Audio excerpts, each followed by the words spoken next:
managed by people who knew radio at first, and it took a while. But basically, this is an entertainment industry, and what you need are good broadcasters, and that's what happened with the onset of liberal radio. Is some of the people, the talent, were good, and some of them weren't, and the good remained.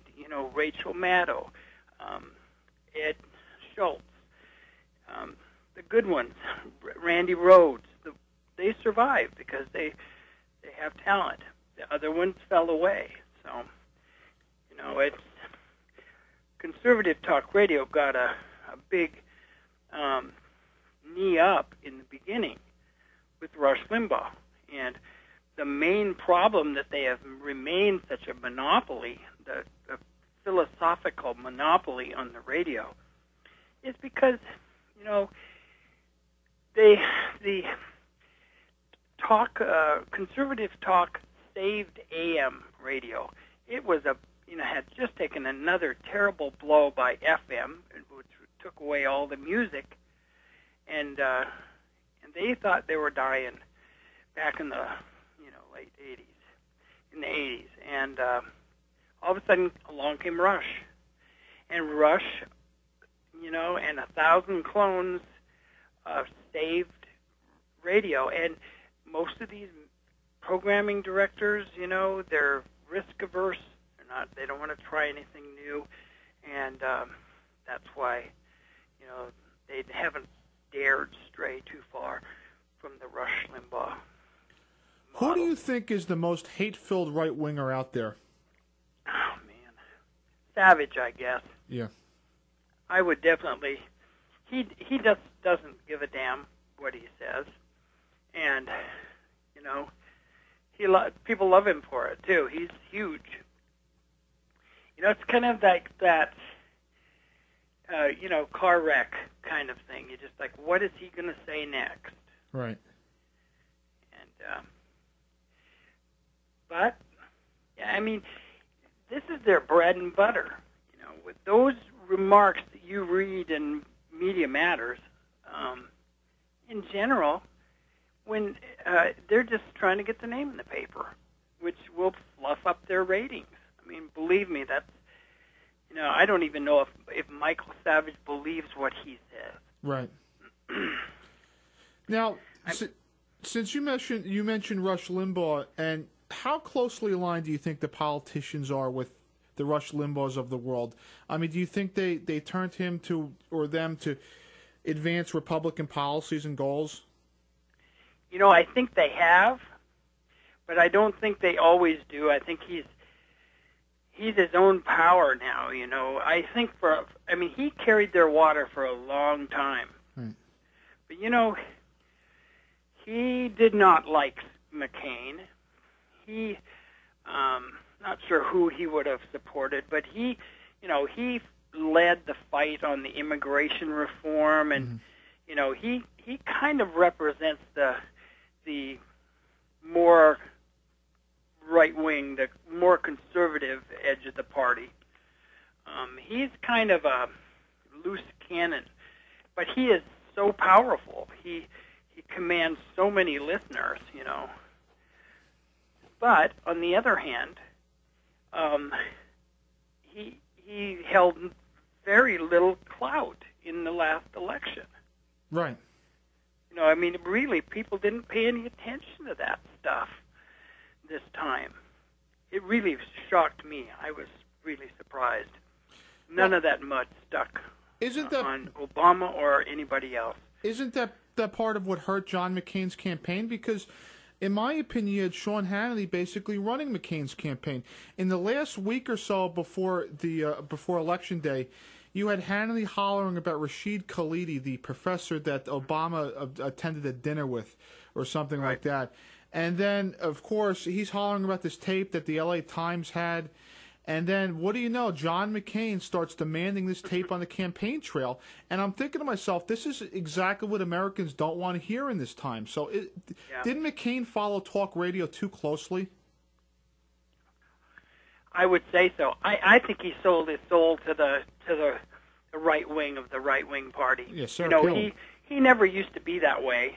He's always been a so-called moderate. I mean, to me, that his old, you know, he was a likable, kind of easygoing, half a loaf kind of Republican. He, you know, that's the Republicans' problem. They've got to be conservative enough to be nominated and keep the base in the room, but you know, moderate enough to be elected in this wide nation. You know, that is a conundrum for them, and it's going to get worse. But you're right, Sean Hannity. Sean Hannity is more of a doctrinal Republican. He always carries the water, whereas Rush is more mavericky. Right. But I mean, really, you know, Hannity brought up Reverend Wright. I mean, He was harping on him for 2 months before it hit the national press in a big way. You know what's scary, too, is that, of course, Hannity had George Stephanopoulos on, and he was asking him about the William Ayers thing, and the same question that Hannity told George Stephanopoulos to ask Barack Obama during the debate, he did. So it's scary to think that some people like this, people like Hannity, are, to a certain extent, in some cases, shaping media direction. Because we all know what their agenda is. We all know what they want. They want to focus on these manufactured character issues, not the real issues. And they tried to make that about this election, and it just totally failed across the board. And what I loved after Election Day in 2005, John McCain wasn't conservative enough. That was his problem. Well, if that was the case, why did he pick Sarah Palin to run as his running mate? Who was he trying to appeal there? You know, John McCain couldn't have ran a more conservative campaign. Yeah, that's true. Well, he wasn't true to himself either. He didn't even look like himself. You know, after the election, you know, he sort of relaxed, and it was like the John McCain that's such an attractive person. During the campaign, he was, you know, stiff and saying things you knew he just wasn't comfortable saying. The tone of which didn't suit him, or it was amazing. But on the other hand, you know, I'm glad that Stephanopoulos asked those questions. You know, I don't think any politician can be hurt by being asked any question. Right. You know? I mean, as much as I despise the fact that Sean Hannity and Bill O'Reilly think they have any clout whatsoever or given any recognition.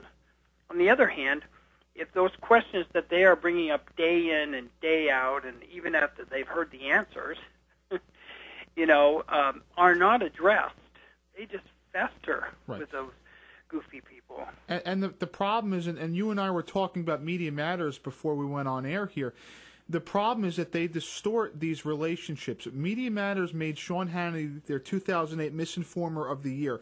And I invite anybody in the audience to go visit MediaMatters.org and read the lies that this man continues to spout on his radio show. The lies about William Ayers, the lies about Tony Resco, you know, the lies about some of Obama's statements. And this man continues to lie. And I say, God bless sites. That's why I try to reach out to individuals like yourself and Media Matters who chronicle this stuff, because this stuff goes on a daily basis. And unfortunately, Michael, many people believe what Sean Hannity says. Many people do, and it's just unfortunate. I want to move on here. I want to talk more about your site. I love the category section of your site. I can go on there and see the different topics and people you've covered and click on them and see what you have to say. Who do you write about the most?